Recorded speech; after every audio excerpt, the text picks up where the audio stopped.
Assalamualaikum. Greetings, everyone. My name is Nana Firman, and I'm a student of Islamic Studies at Bayan Graduate Islamic School. And today, I'm going to share with all of you about al-Kalām. Islam is a rich and diverse religion that encompasses various aspects of belief and practice. It was broadly defined as Islam, Iman, and Ihsan, which is also known as Hadith Jibril. The former of two are directly concerned with religious rulings, while Ihsan remained less formalized for quite some time. Muslim scholars divided the type of rulings into two categories: that which is concerned with beliefs and that which is concerned with actions. The former is described as foundational and creedal. This is because the soundness of all other forms of knowledge in the Muslim tradition is dependent upon the soundness of this category. It is creedal because it is concerned solely with what is to be believed rather than what is to be done. This is what we know today as Aqidah or doctrine, and it corresponds to what is termed Iman in the Hadith Jibril. At the core, it is the belief in the oneness of God and the prophethood of Muhammad, peace and blessing be upon him.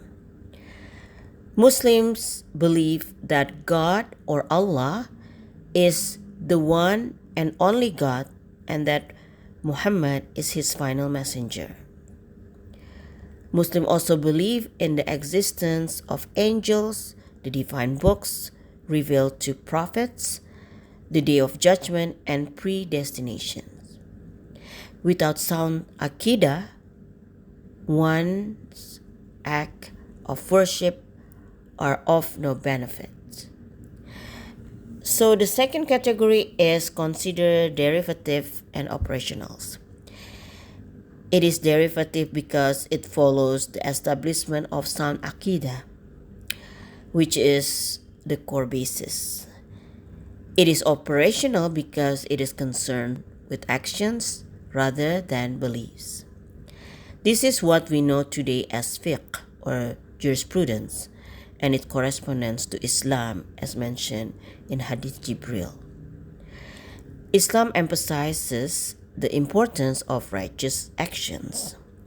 Muslims are encouraged to follow the teachings of the Quran, the sacred book of Islam, and the Sunnah, which is the prophetic traditions. This includes performing acts of worship such as prayer or salah, fasting or saum during the month of Ramadan, giving charity or zakah, and undertaking the pilgrimage to Mecca or Hajj once in a lifetime if the person is able to do so. Islam encompasses a vast and diverse range of beliefs, actions, and practices.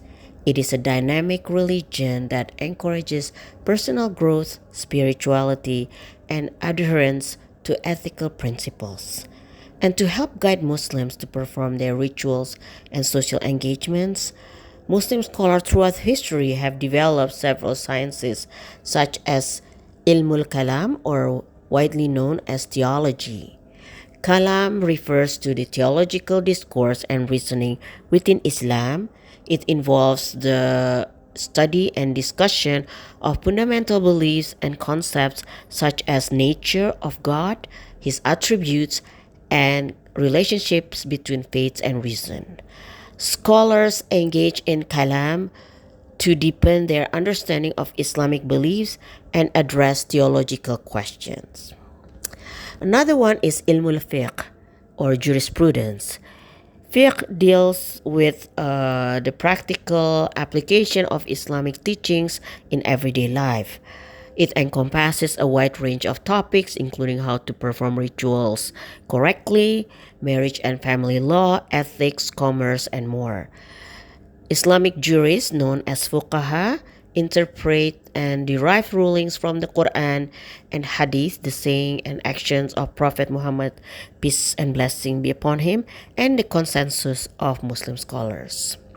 And last but not the least is ilmu tasawwuf, or popularly known as Sufism, which is a spiritual dimension of Islam that focuses on purifying the heart and developing a deep connection with Allah.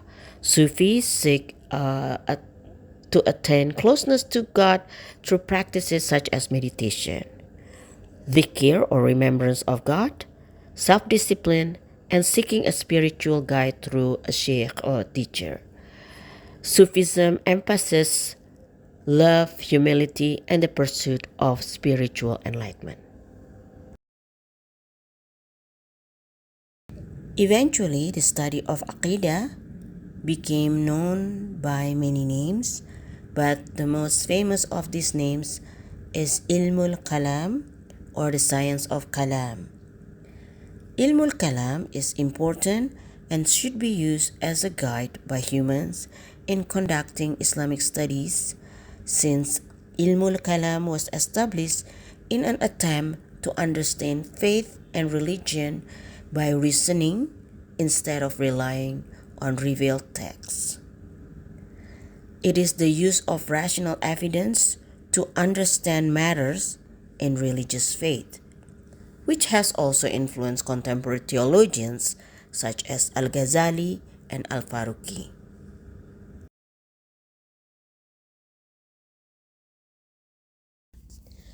What is in the name Kalam? Let's start from there. How the word Kalam came to be the name of the science of Islamic theology reveals interesting findings regarding both the unique function and scope of the science itself on the one hand, and its wider relations to other Islamic sciences on the other. The word Kalam literally means speech, words, or conversations. Its meanings also include discourse, discursiveness, argumentation, or disputation. As a name of a religious science, Kalam covers the theological productions and discourses of different Islamic denominations. Although there are numerous names designated to this science, the word Kalam came to be most commonly used among experts and practitioners over other names.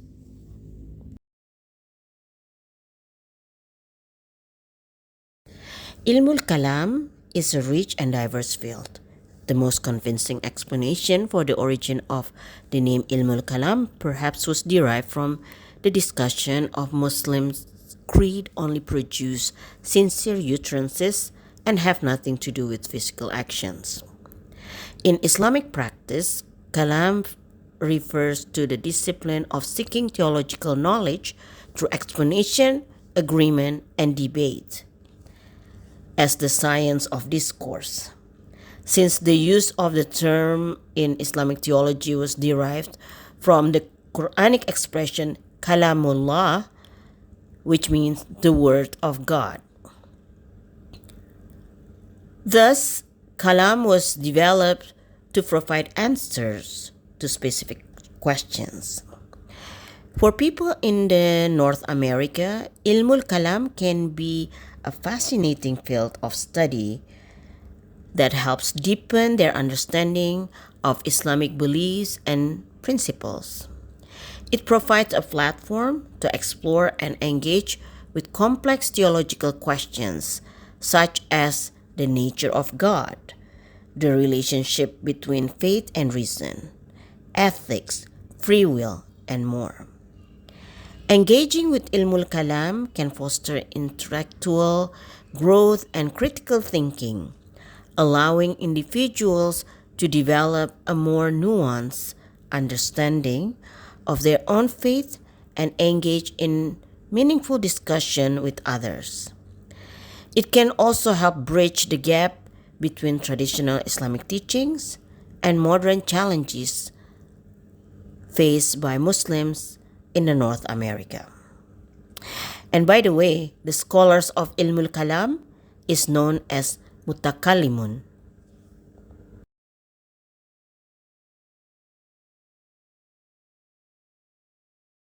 Now let's talk about the sources of al-Kalām. There are two main sources, namely naqli or textual and aqli or rational. Naqli refers to the textual sources of knowledge, primarily the Quran and Hadith. Islamic scholars rely on these primary sources to derive their understanding of Islamic beliefs.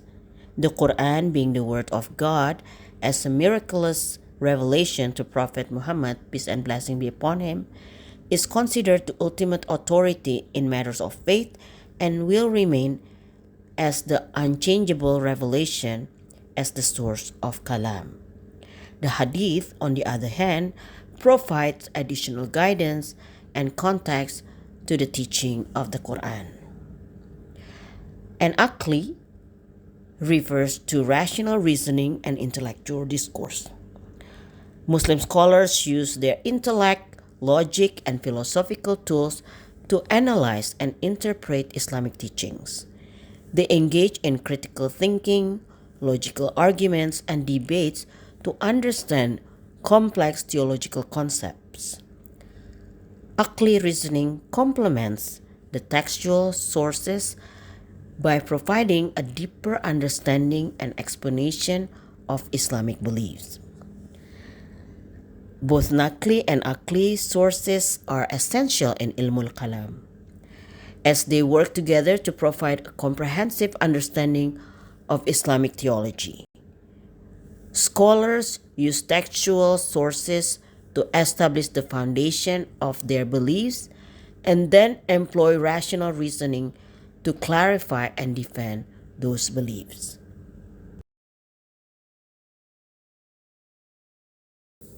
Ilmul Kalam plays a significant role in understanding Tawheed and our purpose in this life.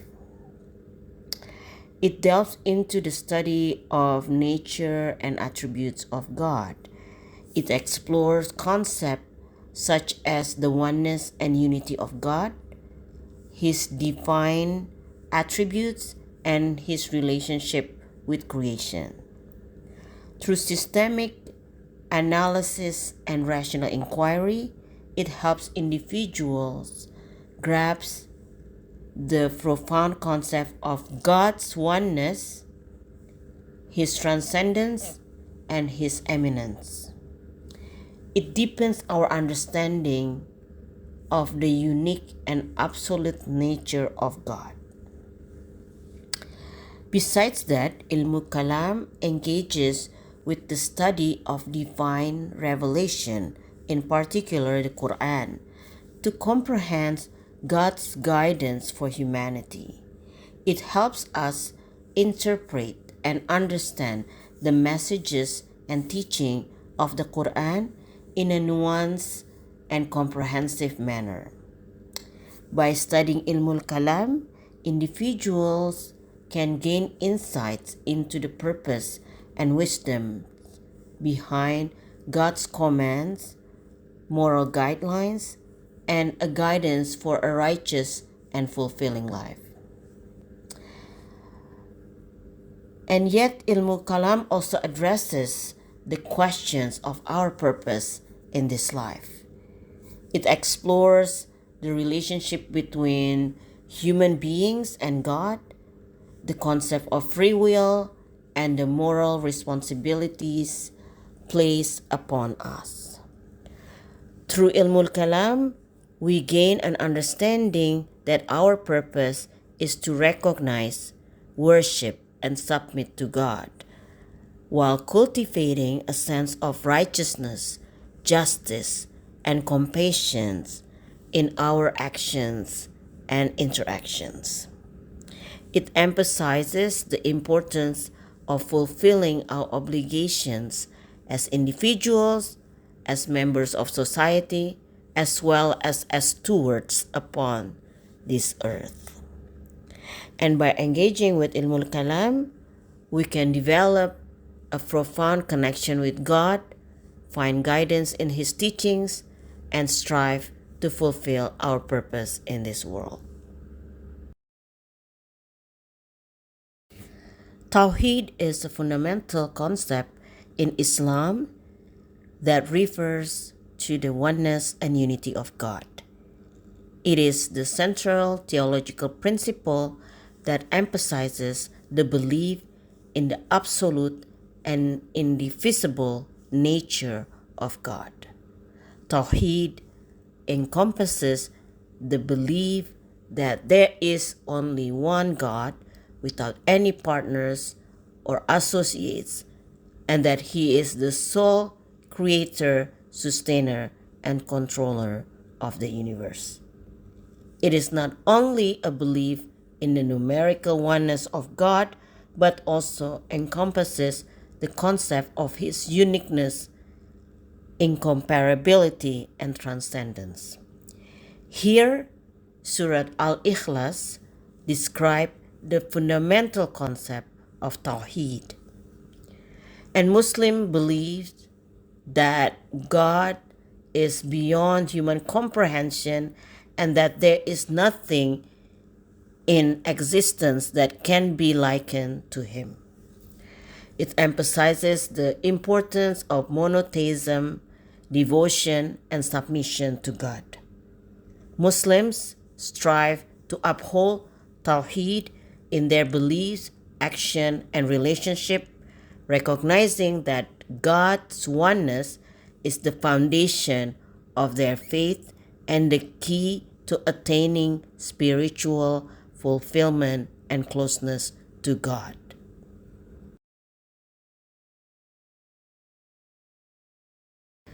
The greatest right of God upon His slaves is to worship Him without associating any partners with Him. So it is obligatory for every pubescent and sane Muslim to believe in God and to know about what is necessary to be of His attributes, what is impossible to be of His attributes, and what is permissible to attribute to Him. Muslim scholars, by consensus, established the following 13 attributes to God. First, wujud. It is obligatory to believe in the existence of God. It is an eternal and everlasting attribute. God exists without a beginning, without an ending, and without a place. Second, wahdaniyah. It is obligatory to believe God is one without a partner. God is one in His self, attributes, and creating. God is one, but not as in numbers, because numbers are created. Rather, He is one in that there is no partner with Him. Thus, God has no equal. The third, qidam. It is obligatory to believe God is eternal. He has no beginning to His existence. His attributes also have no beginning. Everything other than God has a beginning. God is the only one without a beginning.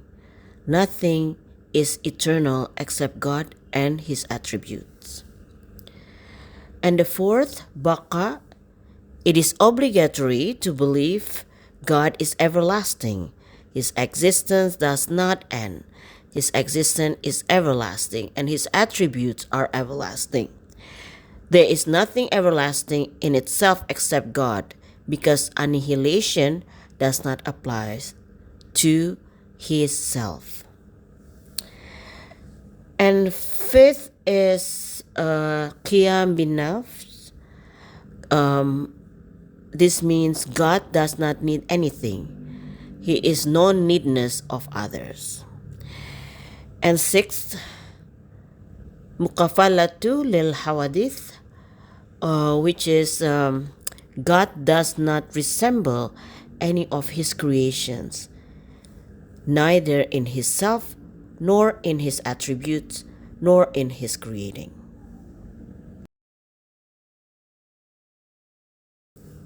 The seventh is qudra. It is obligatory to believe God is attributed with power. God's power has no beginning and no end. By His power, God brings into existence that which is intellectually possible to exist, or annihilates it after its existence. The eighth is irada. It is obligatory to believe God is attributed with will.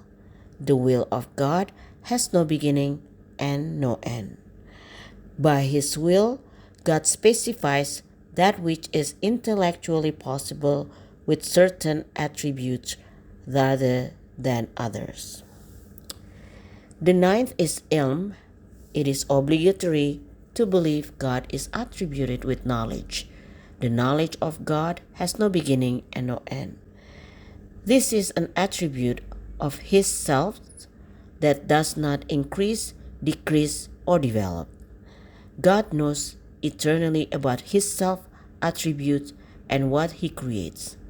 Nothing is absent from His knowledge. The 10th is haya. It is obligatory to believe God is attributed with life. The life of God also has no beginning and no end. The life of God is not like our lives. Our lives is combination of body and soul. However, the life of God is not. The 11th is sama. It is obligatory to believe God is attributed with hearing. This is an attribute of God which also has no beginning and is everlasting. God hears all the hearable things. He hears without an ear, without means, and without instruments. The 12th is basar. It is obligatory to believe God is attributed with sight. The sight of God has no beginning and no end. God sees all what is seeable without a pupil, instrument, or any other means. And the last, number 13, is Kalām. It is obligatory to believe God is attributed with speech.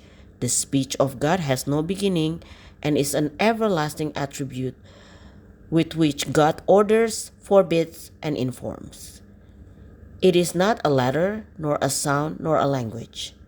The Quran and other revealed books are expression of the eternal speech of the self of God.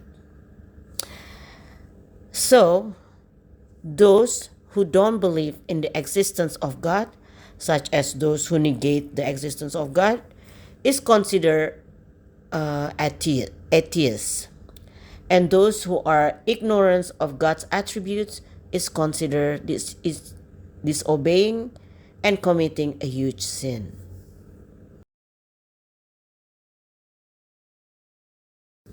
The Muslims differed with one another in matters of Islamic jurisprudence by following differing paths, and each of which has a fiqh of its own.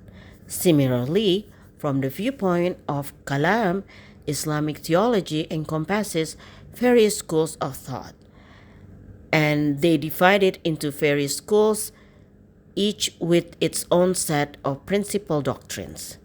Here are the three prominent Islamic schools of theology. First, the Ash'ari school emphasizes the use of reason and rationality to understand and interpret theological concepts. They believe in reconciling reason with revelation and emphasize the belief in God's attribute while affirming His transcendence.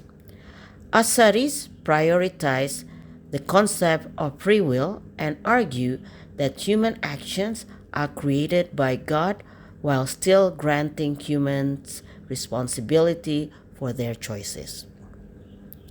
The second, the Maturidi schools share many similarities with the Ash'ari school. However, they place a greater emphasis on the role of reason and rationality in understanding theological matters. Maturidis believe that human reason can lead to knowledge of moral and religious truths. They also emphasize the belief that humans have free will and are responsible for their actions. And the third or the last, the Athari school emphasizes a strict adherence to the literal interpretation of Quran and Hadith without delving into philosophical or rationalistic debates. Atharis believe in the absolute transcendence of God and reject any attempts to interpret or explain his attributes beyond what is explicitly stated in the text. They prioritize a literal understanding of religious texts and reject any figurative interpretations.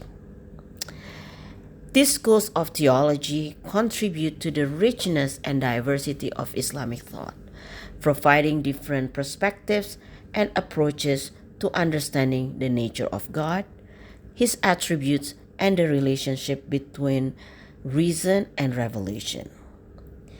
It is important to note that while these schools may have distinct characteristics, there's also a shared foundation of belief in the fundamental principles of Islam.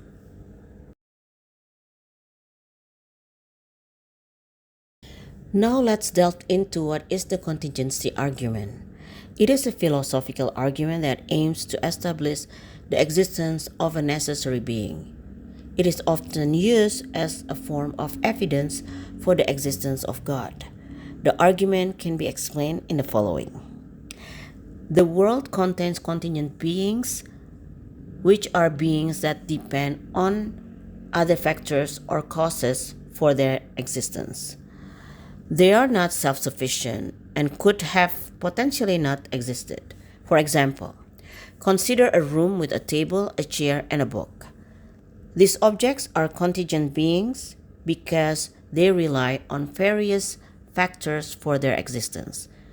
The table was built by a carpenter, the chair was manufactured in a factory, and the book was written by an author. So it is not logically possible for contingent beings to exist in an infinite regress, where each contingent being is caused by another contingent being. This would lead to an infinite change of causes, which is considered logically problematic. Now imagine if we were to trace the causes of the objects in a room infinitely. We would have to keep asking, what caused the carpenter to build the table? What caused the factory to produce the chair? What caused the author to write the book? And so on and so forth. This infinite change of causes becomes logically problematic because it would mean that each contingent being is dependent on an infinite number of causes. Therefore, there must be a necessary being, a being that exists by its own nature and does not depend on anything else for its existence. This necessary being is considered the ultimate cause or explanation for the existence of contingent beings.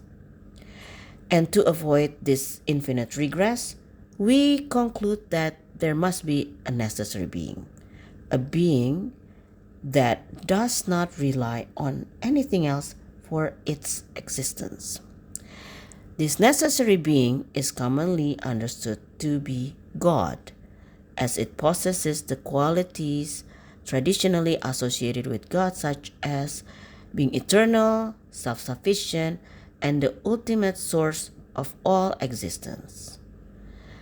God's existence is necessary, and everything else depends on Him for their existence. I hope the explanation could help illustrate the contingency argument by highlighting the dependence of contingent beings on causes and the logical necessity of a necessary being to explain their existence. Finally, the contingency argument from al-Kalām holds an importance for Muslims living in North America for several reasons.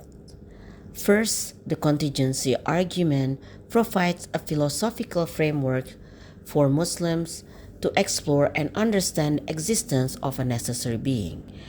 Engaging with this argument can deepen their faith by offering rational and logical evidence for the existence of God, reinforcing their beliefs in the concept of Tawheed. Secondly, the contingency argument encourages Muslims in North America to engage in critical thinking and philosophical inquiry.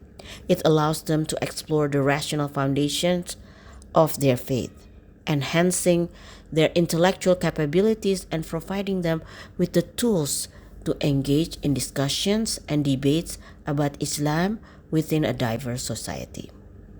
And thirdly, the contingency argument can serve as a starting point for interfaith dialogue with individuals from different religious backgrounds.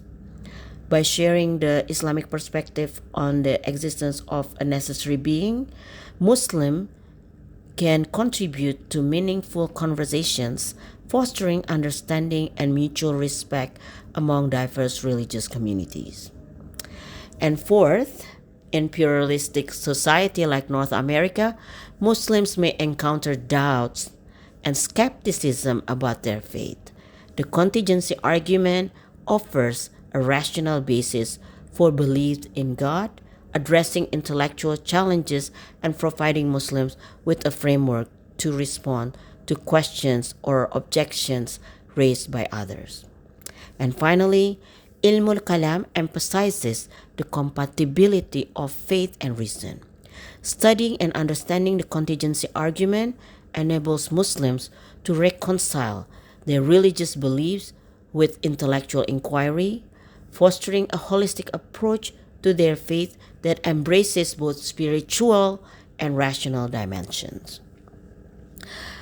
While the contingency argument may not be universally accepted or embraced by everyone in North America, its exploration and discussion can contribute to a vibrant intellectual and religious landscape, promoting dialogue, critical thinking, and the pursuit of deeper existential understanding. And it provides valuable tools for Muslims to engage with their faith and navigate their religious identity within a diverse and intellectually stimulating society. In conclusion, al-Kalām fosters a spirit of intellectual curiosity and innovation within the Muslim world. Scholars were encouraged to critically analyze and interpret religious texts, leading to the development of diverse theological schools and exploration of different theological perspectives. al-Kalām also played a crucial role in shaping Islamic thought and identity.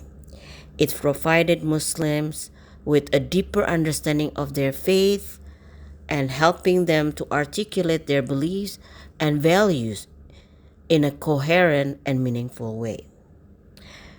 We need to remember that al-Kalām is a means to an end, but not the highest end itself. So finally, the flourishing of al-Kalām among Muslims can be attributed to its ability to intellectually engage with Islamic teachings, foster interfaith dialogue, encourage intellectual curiosity, and shape Islamic thought and identity.